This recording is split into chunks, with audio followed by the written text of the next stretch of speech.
Hello everyone. In this video we'll talk about Namada. What is Namada? Namada is a privacy for asset-centric blockchain, so which helps in providing privacy to your transactions and assets. In this video we'll explain about how you can achieve that, what are all the elements inside Namada that helps you achieve this, and the types of transfers like shielding transfer, unshielding transfer, and shielded transfers. Let's get in. Okay, Namada.net is their official site, and once you visit the homepage, you can see what they're trying to achieve is basically your gateway to multi-chain privacy. Also, this kind of gives away a bit about how they have achieved it, so that's why zero knowledge proofs. So whoever is familiar with the explanation of zero knowledge proofs will get it straight away.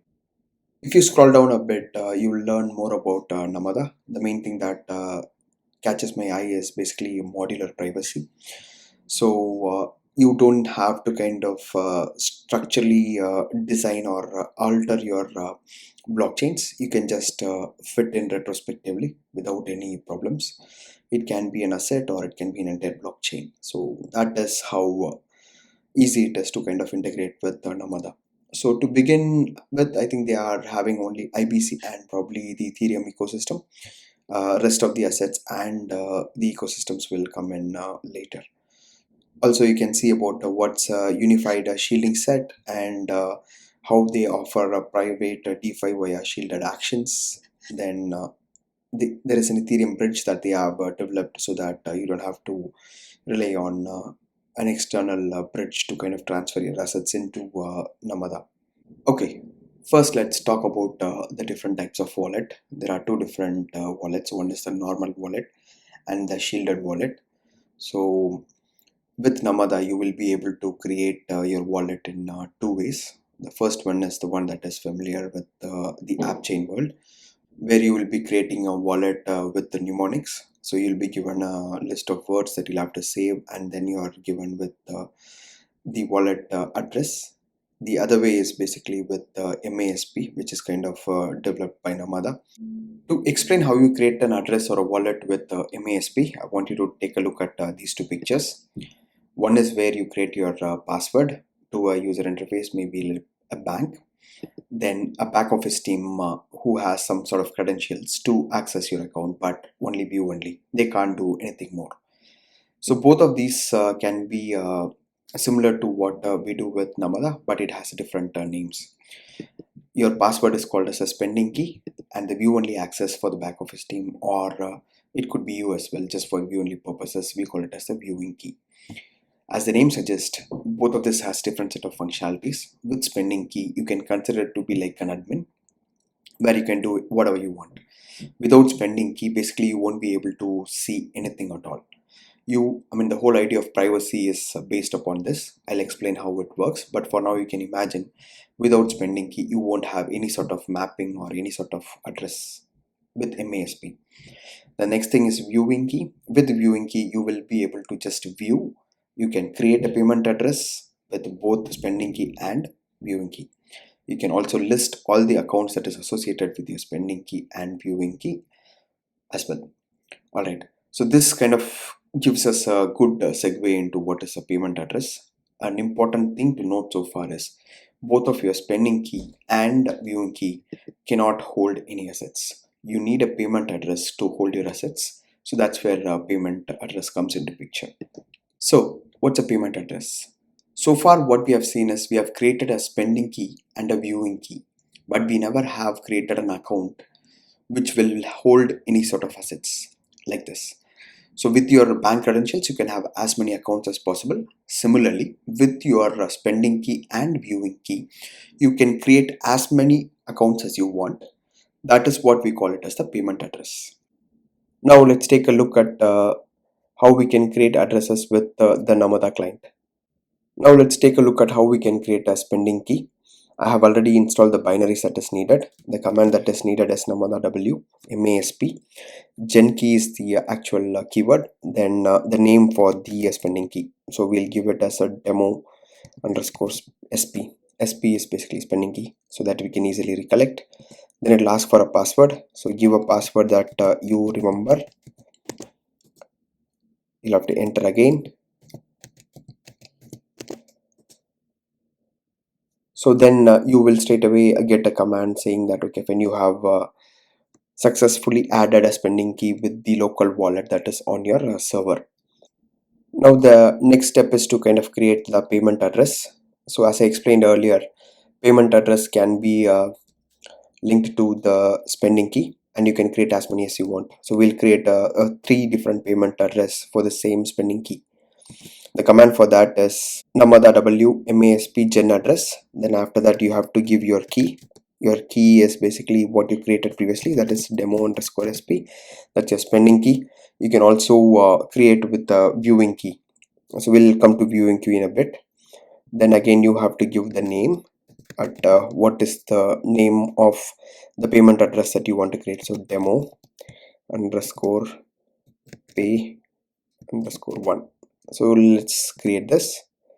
Then it says that successfully generated the payment address with the following alias. So now let's create one more with 2.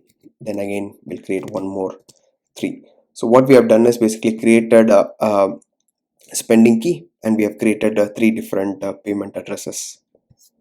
So far we have created a spending key, and by default when you create a spending key, your viewing key will be created, but it has not been displayed in our terminal so far. So to find out what is your spending key, what is your viewing key, and we have few commands that will help us. So let's take a look at that. So if you go to the document for Namada, it clearly lists all these things. So basically what we'll do is like we'll find out how many different keys are there first of all. So if you go ahead and enter the following commands. So Namada masp list keys. So this will list only the list of keys that is generated with the spending key and viewing key. So here you can see that whatever we created, right, demo sp, the viewing key is this. So it's not completely visible, but I think that's enough. You kind of get the idea. There are other keys that we have played around with, so that is also displayed. So in this particular wallet where this particular binary is installed, we have 3 associated spending or viewing keys basically, because we are not seeing the spending keys yet. Let's also verify what is the spending key for this particular viewing key as well. So that will be with this particular command, unsafe show secret. This has to be done. So basically the viewing key for demo sp is being provided, whichever we saw, but to see the spending key, the password that you gave at the start has to be entered. So you have to enter this. Then you can see the viewing key and the spending key. The complete key is not shown, so I don't have a problem with this, but generally you should not show this outside you. Now let's list all the address that has been created with this particular keys. So with this particular command, you can kind of see that you have so many different address that is being created. So demo pay1 was created by us, demo pay2 was created by us, demo pay3 was created by us in this session. The other 2 addresses, that is something I created earlier with the different keys. I hope now you are clear with the idea of spending key, viewing key, and payment addresses. Now let's take a look at different types of transfers. In Namada, we have 3 different types of transfers. One is called shielding transfers. The other one is called unshielding transfer. That's just the opposite of what is shielding transfer. And there is a shielded transfer. We'll take a look at all 3 and what the concept is. So let's consider there are 3 different persons with 3 different types of wallets. One which is highlighted in green basically has a wallet which is not with MASP. It's just a normal wallet which contains ETH, for example. Then person 2 has 2 payment addresses like what we did in the demo, and person 3 also has 2 different payment address that is created via their spending key. You can see that depicted here. Now to explain the shielding transfers, the address from person 1 which is not with MASP has ETH, so that is going to be transferred to a payment address of person 2. So since payment address is the only one that can hold the asset with the spending key, they would have created a payment address, and a shielding transfer would enable a transfer of ETH from their wallet to the payment address of person 2. Once it is transferred, then it will not be visible, is what you can imagine. So basically what happens from then on is that any transfers that will be done via the spending key, and that spending key kind of cuts off the visibility to the public. So basically from then on, if you are making a transfer of ETH, it will be via the spending key, so there won't be any link to the payment address 1 which received the ETH. Then let's say if you are sending it to a payment address 2 of person 3, then what happens is that that will not have any link to what was from the payment address of 1. So that's how this works. And since this transfer is happening between MASP to MASP created wallets, we call it as a shielded transfer.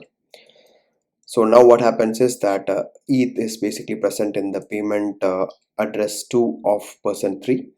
Then if they have to transfer it, basically that means that it will be via their spending key. Now if this particular ETH needs to be transferred to a normal wallet, then that type of transfer is basically called as an unshielding transfer.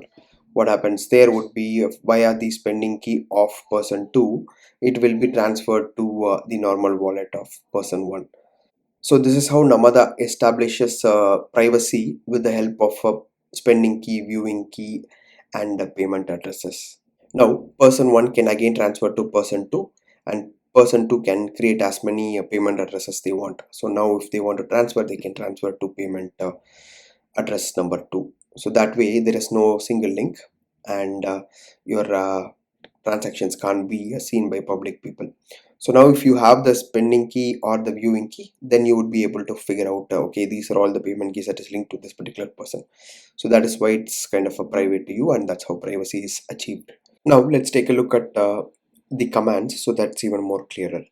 First let's go with the shielding transfer. As you can see that shielding transfer is from a normal wallet to a shielded wallet.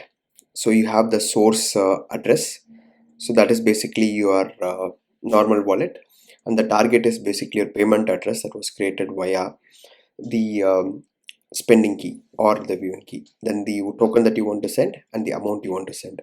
So here it's very clear that the address is a normal one, and the target is basically payment address.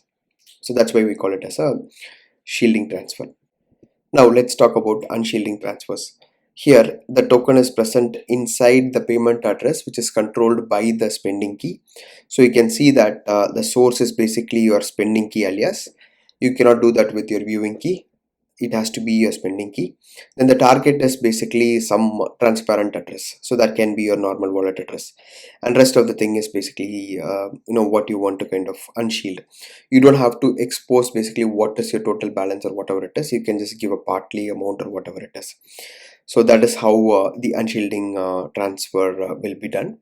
And finally the shielded transfers, you can see that it is between two different shielded addresses that is created via their spending key. So you can see that the source is basically your spending key, and the destination is basically your payment address that was created by your spending key. The next is the token and the amount, and basically the signing keys. So this is how basically the transfers can be done via the CLI. I don't have the balances to kind of do the transfer and show it to you guys. I hope this kind of clears a lot of concept that Namada is trying to achieve. If you have any more questions, you can reach out to their Discord. You can have a conversation there, or you can add a comment. I'll try to get you the answers. Thank you.